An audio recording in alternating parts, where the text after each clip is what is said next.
সপ্তাহের প্রথম কর্মদিবসের সকাল থেকে রাজধানী ঢাকা ও বন্দরনগরী চট্টগ্রামে মুষলধারে বৃষ্টিতে চরম ভোগান্তিতে পড়েছেন সাধারণ মানুষ।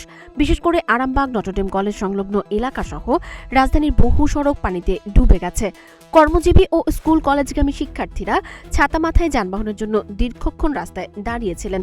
অনেক স্থানে যানবাহন বিকল হয়ে পড়তেও দেখা গেছে।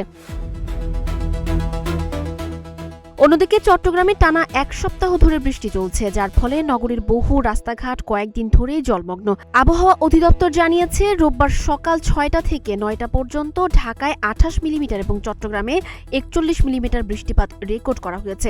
এর আগে গতকাল শনিবার সন্ধ্যা থেকে আজ সকাল পর্যন্ত চট্টগ্রামে ১২৯ মিলিমিটার এবং ঢাকায় গভীর রাতে ৭৬ মিলিমিটার বৃষ্টি হয়েছে। আবহাওয়াবিদ মোহাম্মদ হাফিজুর রহমান জানিয়েছেন, সাগরে সৃষ্ট নিম্নচাপ এবং সক্রিয় মৌসুমী বায়ুর প্রভাবেই দেশজুড়ে এই টানা বৃষ্টিপাত হচ্ছে। সোমবার পর্যন্ত বৃষ্টি অব্যাহত থাকার সম্ভাবনা রয়েছে বলেও জানান তিনি। তবে রাতের দিকে ঝড় বৃষ্টির তীব্রতা কিছুটা কমতে পারে। একইভাবে চট্টগ্রামে বৃষ্টিপাত সচল থাকলেও সোমবার থেকে বন্দরনগরীতে বৃষ্টির প্রবণতা কমে আসতে পারে।